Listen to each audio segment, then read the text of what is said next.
Hello YouTube, I'm the Joker, and this is the first part of the Synopsis series I'm doing on Stephen King's new show, The Institute. Also, I want to say that I've already watched the entire first season, but I will try not to spoil anything for anybody if you haven't watched it yet. One final thing before we begin. I have read the book that this show is based on.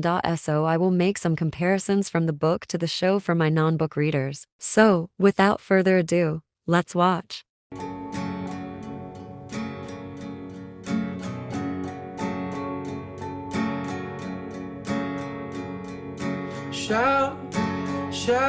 Anyways, we meet our main character Luke. The first scene shows Luke and a bunch of other people taking a test in a gym. They are taking the SATs. Now, Luke here is working at the speed of light on this test. He raised his hand to tell the teacher he's done, but she just assumes that he wants to go to the bathroom.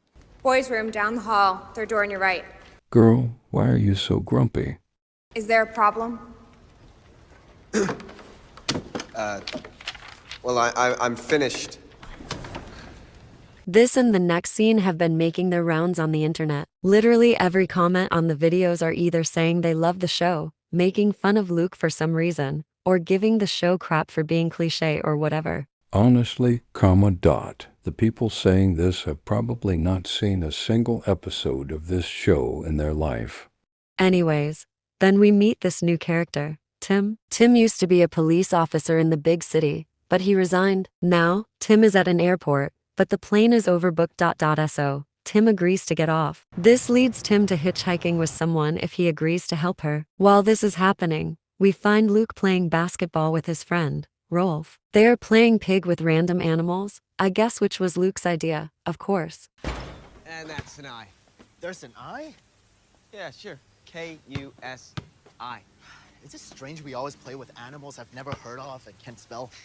The only plot point you need to know about from this scene is that Luke gets a rip in his jersey. That piece of information will come up later, so keep that in mind. So, Luke and his parents are at a pizza place that night. Luke is telling them how his principal feels that Luke is too smart for his current school and that he should go to college at MIT. He explains to his parents that he pretty much wants to learn everything there is to know, and tells them about a dream he has. Luke feels very strongly about this subject. So much so that we learn something interesting about his character during this sequence. There's so much I want to learn and figure out. It makes me feel so small. You know, I have this dream, and I'm standing on the edge of an abyss, and it's full of all the things I don't know. And, well, I guess an abyss can't be full, so I'll call it a chasm. But it's bottomless. And there's a bridge, and I want to walk across that bridge and raise my hands, and then all the things from the darkness will come floating up. Yep. Our resident genius character is a dollar store version of 11 from Stranger Things. Obviously, his parents look a little worried. As you do when your son inadvertently reminds you that he can vecna you at any second. People in the restaurant. Why are you so surprised? No one saw what actually happened. I don't think. You are in a restaurant. Is it so foreign to you people that someone has the ability to drop something? Look, your brain and what it can do is a gift.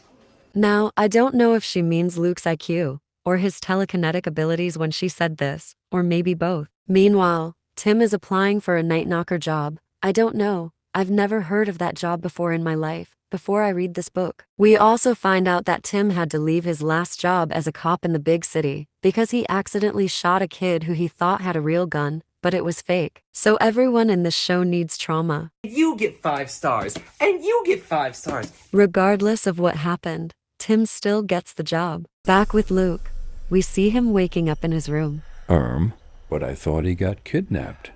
What gives? Now this looks like Luke's room, but it isn't. Remember from earlier when Luke ripped a hole in his basketball jersey? Well, now it's mended. And the windows now look like this. In the book, it was described that he didn't even have any windows in his room after he got kidnapped. Luke then exits his room, only to realize he's in a whole different place. Now, this girl right here is called Kalisha, and she tells Luke that they are in the Institute. He said it! He said it! Then we get the best joke in the entire show. That made me so happy. I was gonna change it to I choose to be crappy, but but they might take away my pen. This joke was in the book, and I'm so glad they kept the joke in here. They talk a little more about the concept of telepathy and telekinesis. Which in the Institute they call TK and TP. Also, like every single Stephen King story, we're in Maine. Anyway, Luke asks Kalisha a lot of questions, obviously. Institute of what? Are we still in Minneapolis? Do our parents know where we are? Can we talk to them? Or when do I get to meet them? Why would they do it like that? But while this is happening, we learn that people are watching this play out over the security cameras. This is Miss Sigsbee, Dr. Hendricks, and Mr. Stackhouse. Hendricks is the doctor, and Stackhouse is the head of security, but all he really does is walk around and talk to people. Sigsbee just runs the whole damn place. These guys like to see what people do when they first wake up here. Sigsbee tells us later that Luke is doing better than most people do. So, there are two halves to this place, front half and back half. They are in front half right now, and then they go to back half after that. They comment on Luke's IQ and how he likes to analyze a lot, and Hendricks suggests something interesting, to say the least. No, if the boy's as smart as you say, we should be considering him for the PC track. The PC track, and since they explain this later in the show, I'm not going to now, just know it has to do with intelligence. So anyway, Luke starts thinking, like, concernably hard and talking to himself.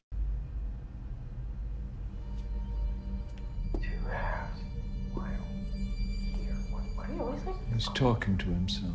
You know, it's gotta be bad if freaking Stackhouse is weirded out by it. You'll come to realize really soon that Stackhouse is a really weird dude. But yeah, Kalisha and Luke is just talking until Kalisha just randomly asks Luke if he's had chicken pox before and kisses him out of nowhere. Right after this happens, stupid Stackhouse pops up like a jump scare. Stackhouse tells Luke that Sigsbee is ready to meet him now. They get into an elevator, but the same woman that kidnapped Luke walks out, and he knows exactly who she is. Back with Tim, we see him meet two of his co-workers, Wendy and Drew. Wendy kind of puts him down, so he asks her, "You have some issue with me, Officer Gullickson? If so, speak now."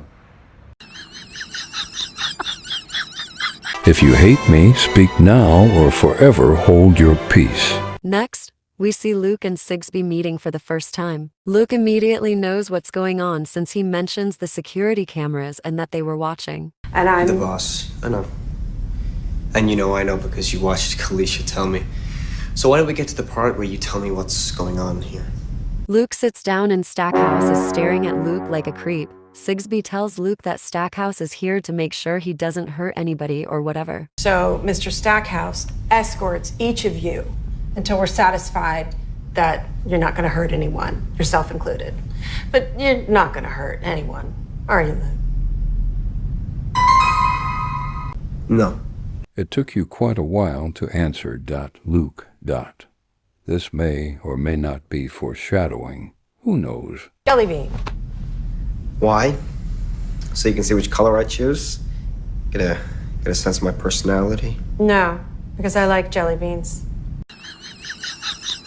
Because Sigsbee isn't smart enough to think of that. So anyway, the whole reason as to why they are here is because they literally got drafted. Yeah, I don't know. You'll be given a number of injections. You'll be given a number of tests. You will comply with all of them. You won't, with maybe a few exceptions, find them excessively unpleasant. Oh, whatever, Sigsbee. You don't have to read the book or seen the whole show yet to know that's a load of bull. Sigsbee also says that they pretty much pull a Men in Black and wipe their memories after they're done here. Make of that as you will. And Sigsbee sends Luke off with a creepy notion that she knows who Rolf is. I know. This feels like a very dark time for you, Luke.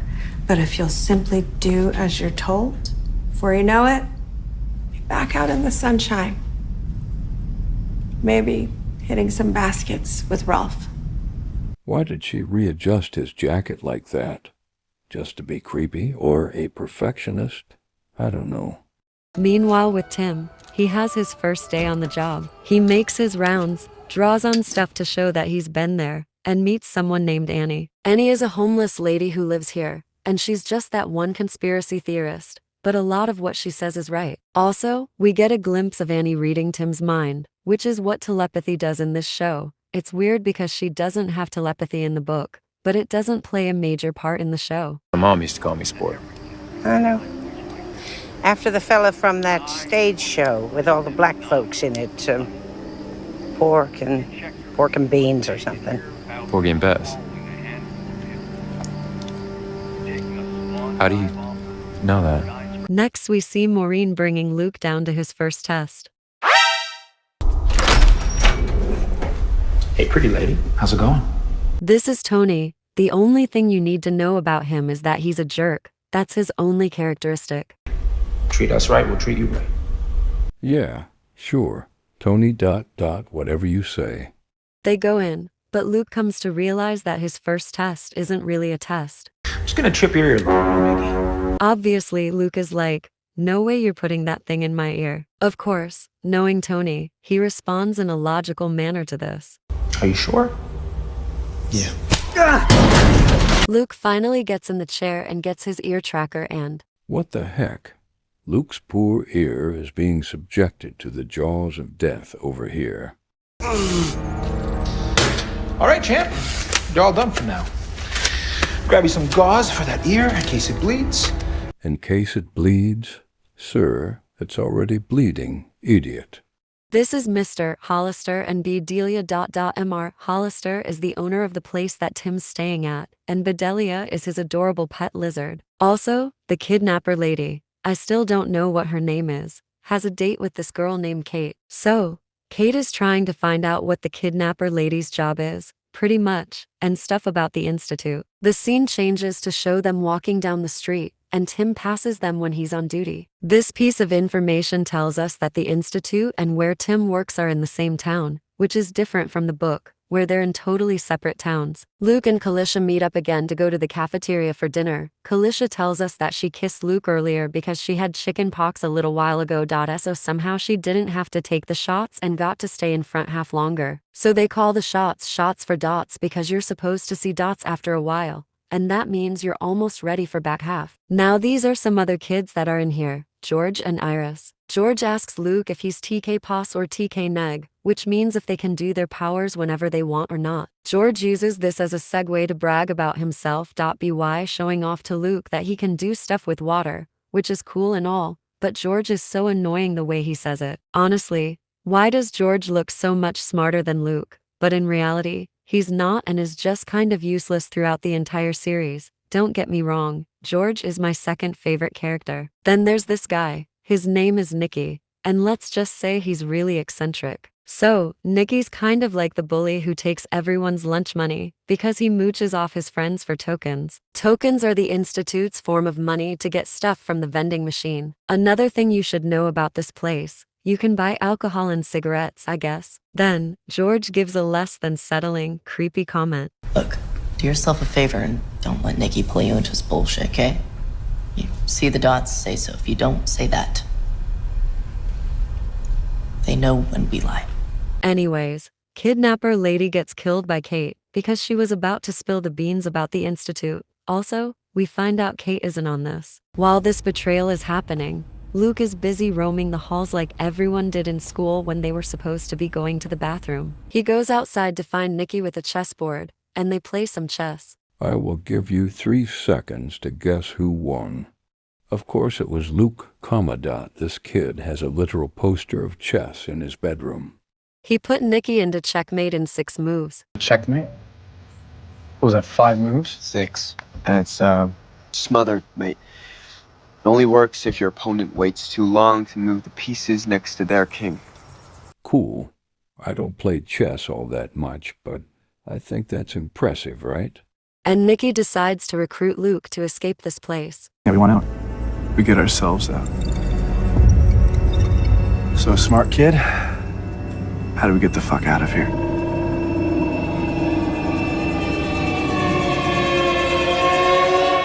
So, that's how it ends. Honestly, I was in love with this show since episode 1. Of course, this is different from the book. Like all book to show, adaptations are. But this doesn't bother me as much as it would normally, because Stephen King, the guy who wrote the book, is an executive producer on this show. So I'm guessing they are consulting him on some of the changes to the story. Also, they are going to have a second season, and Stephen King is probably pitching the writers some ideas that he's had. Stephen King also posted on Twitter an announcement for the Institute being renewed for a second season. This first episode was called The Boy, which is referring to Luke. The cool part about this is that in the book, when it switches over to Luke's storyline for the first time, the heading for the start of it was The Boy. So that's a fun little reference that book readers can get if they remember it. The intro was so good, by the way. But now, the video's over. Goodbye.